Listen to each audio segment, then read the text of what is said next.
नमस्कार दोस्तों, मैं रवि आपका स्वागत करता हूं इस वीडियो में। और आज हम लोग बात करेंगे टाटा वैली होम्स के प्रोजेक्ट टाटा यूरेका पार्क की, जो कि लोकेटेड है नोएडा के one of the most premium sector 150 में।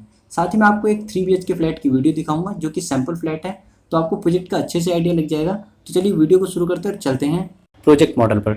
तो ये इस प्रोजेक्ट का मॉडल है। प्रोजेक्ट के लैंड एरिया की बात करें तो टोटल ये 20.74 एकड़ की लैंड है। फिलहाल अभी 11.96 एकड़ में 10 टावर लॉन्च हैं। यहाँ पर आपको 2 एंड 3 BHK के अपार्टमेंट मिल जाते हैं। सबसे छोटे साइज़ की बात करें तो 1100 स्क्वायर फीट सबसे छोटा साइज़ है, जो कि 2 BHK प्लस 2 वॉशरूम है। उसके बाद सेकंड साइज़ 1285 स्क्वायर फीट है, जो कि 3 BHK प्लस 2 वॉशरूम है। यहाँ पर आपको सबसे बड़ा साइज़ 1575 स्क्वायर फीट मिलता है, जो कि 3 BHK प्लस 3 वॉशरूम है। यहाँ पर फीचर्स और एमिनिटीज़ की बात करें तो ये पूरा project smart home theme based project है। तो यहाँ पर आपको एमिनिटीज़ भी उसी हिसाब से मिलती हैं, like app control, automation feature, घर के अंदर कीलेस एंट्री, सोसाइटी के अंदर आपको ओपन एयर गजीबोस मिलते हैं विद वाईफाई एक्सेस। और भी एमिनिटीज़ की बात करें तो यहाँ पर आपको kids play area, amphi theatre, jogging track, swimming pool with kids pool, उसके अलावा gymnasium, badminton court, basketball court, yoga के लिए अलग से स्पेस है। तो ये सारी एमिनिटीज़ हैं। उसके अलावा आपको यहाँ पर 4 इंटरनेशनल साइज टेनिस कोर्ट मिलते हैं, जो कि स्पोर्ट सिटी का पार्ट है, जिसको आप यूज़ कर सकते हैं। तो ये एक एडिशनल फीचर है आपकी सोसाइटी के अंदर। और अगर हम लोग प्राइसिंग की बात करें तो यहाँ पर आपको 63 लाख से लेके 96 लाख तक की प्रॉपर्टीज़ मिल जाती हैं। यहाँ पर price floor to floor vary करता है। तो अगर आपको एक्चुअल प्राइस लिस्ट या ब्रोशर चाहिए तो आप मुझे नीचे दिए गए नंबर पे व्हाट्सअप कर सकते हैं या कॉल कर सकते हैं। मैं आपको प्राइस लिस्ट और ब्रोशर व्हाट्सअप कर दूंगा। तो चलिए अब चलते हैं फ्लैट की तरफ और देखते हैं फ्लैट की वीडियो, जिसका साइज होगा 1575 स्क्वायर फीट। ये 3 BHK फ्लैट है। तो चलिए अब चलते हैं।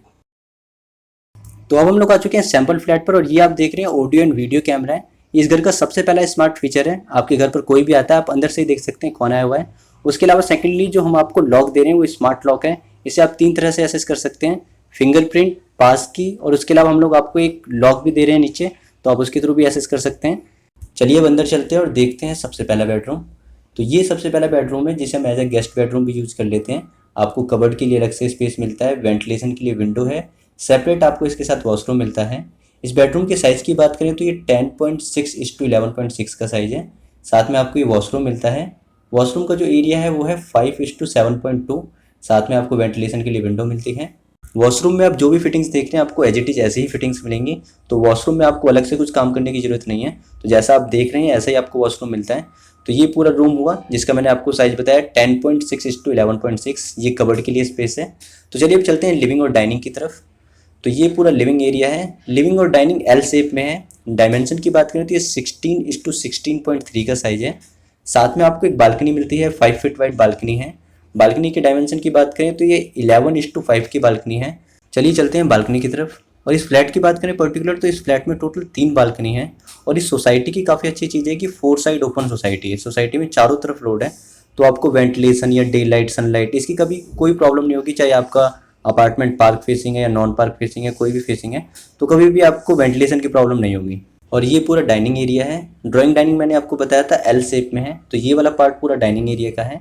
और ये हमारी किचन है। किचन के डायमेंशन की बात करें तो ये 10:7 का साइज़ है। साथ में आपको फ्रिज के लिए अलग से स्पेस है। बाकी पूरा नीचे वुड वर्क वगैरह हुआ है, ऊपर भी पूरा वुड वर्क है। ये पूरा चिमनी का स्पेस है। तो चिमनी के लिए भी आपको कुछ अलग से होल वगैरह करने की ज़रूरत नहीं है। वो सारी चीज़ें ये करके देते हैं आपको, तो बाद में कोई टूट फूट वगैरह कुछ नहीं करनी है। और ये आपकी यूटिलिटी बालकनी है। ये 4 फीट वाइड बालकनी है। ये पूरा वॉशिंग मशीन इसमें रखी हुई है, उसके बाद भी स्पेस काफ़ी बचा हुआ है। तो आराम से वॉशिंग एरिया की तरह ये बालकनी यूज हो सकती है। तो चलिए अब चलते हैं कॉमन वॉशरूम की तरफ। तो ये कॉमन वॉशरूम है। इसके साइज़ की बात करें तो 5:7.1 का साइज़ है। बेसिकली ये वॉशरूम सेकंड बेडरूम के साथ यूज होगा, या आपके घर में कोई गेस्ट आता है तो वो इसको यूज़ कर सकता है। तो इसी वजह से इसको कॉमन वॉशरूम भी बोलते हैं। और ये जो आप एरिया देख रहे हैं ये पूरा लॉबी एरिया है। सामने मास्टर बेडरूम है और ये सेकंड बेडरूम है। सेकंड बेडरूम के साथ जो बालकनी है वो मास्टर बेडरूम के साथ भी कनेक्टेड है। इस बेडरूम के डायमेंशन की बात करें तो ये 11.10:10.8 का साइज़ है।